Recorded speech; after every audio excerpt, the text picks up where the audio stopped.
problem with VAERS, with the Vaccine Adverse Event Reporting System, is that it's voluntary. Yes. And so the doctor has to, if he sees a vaccine injury, he's required to report it to VAERS. But there's no penalty if he doesn't. It takes him a half an hour to fill out the paperwork. So there's a big incentive for him not to do it. There's another incentive, though. He doesn't know if something is a vaccine injury. If you get a vaccine and then 4 years later, you come in with a food allergy, how do you know? Will any doctor in the world say that's a vaccine injury? Or seizure disorders. And the other thing, so they don't know, what to look for. They've never been taught that at medical school. There's no course on vaccine injury in medical school, in any medical school in this country. And then the other thing is he has a big emotional incentive because he told that mom to give that child that vaccine. Oh, yeah. And if the child has a seizure 3 weeks later and she comes back, and she says, I think it might be the vaccine, a lot of doctors will say, no, that's normal for that age. And they're not going to call it into VAERS.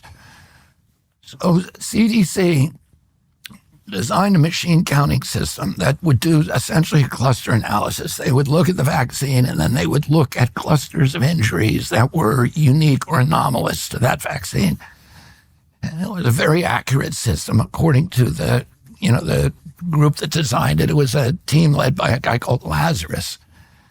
And CDC paid for the whole thing, millions of dollars, and it was a long-term study. And they looked at one HMO, which was Harvard Pilgrim up in Massachusetts.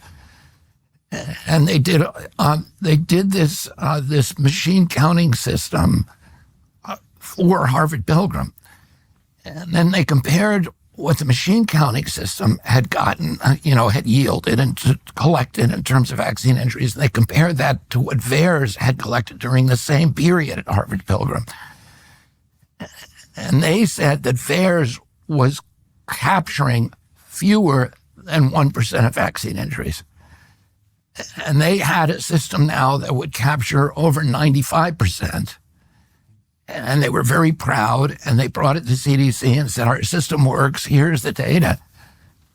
But the data showed injuries in about 2.7% of vaccines. Of all vaccines? Yeah, all vaccines, about 2.7%. Wow. Which I think is something like 1 out of every 37 vaccines you get, there's an injury. And CDC saw that and said, we're not going to use the system.